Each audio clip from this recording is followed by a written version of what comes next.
আজকে হইতেছে শুক্রবার। অনেকেই হয়তো বা প্রশ্ন করবেন যে খায়রুল ভাই শুক্রবার তাতে আপনার সমস্যা কি? শুক্রবার নিয়ে আপনার ভিডিও বানানোর কি আছে? ভাই আছে, একটু ধৈর্য ধরেন, একটু শোনেন।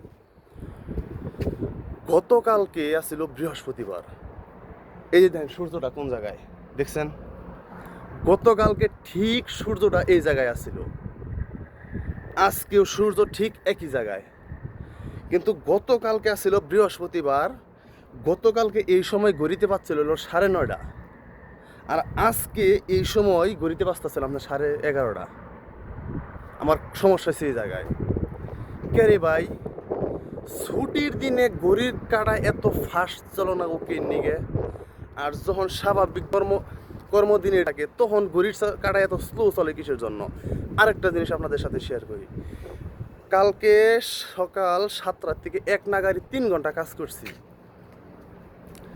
বাচ্চা হইলো আপনার 10টা। আজকে ঘুম থেকে 8টার সময় একবার উঠছি, আমি সকাল 8টার সময় একবার ঘুম থেকে উঠছি। উইটা কইলাম তাহলে আর একটু ঘুমাই। ভাই আর একটু ঘুমাইছি, উঠে দিবে 11:30।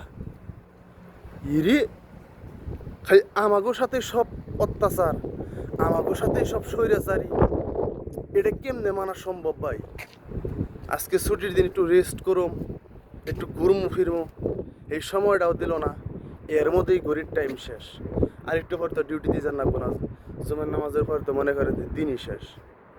আমার সমস্যা হলো এই জায়গায়, ছুটির দিনে ঘড়ির কাঁটা চলে ফাস্ট, আর অন্য অন্য কর্মদিনের দিন তখন ঘড়ির কাঁটা চলে স্লো মোশনে। এই হইতেছে আমার সমস্যা। না, এটা কোনোভাবেই মেনে নেন যায় না রে ভাই, কোনোভাবে এটা মানন যায় না। আরে জীবন।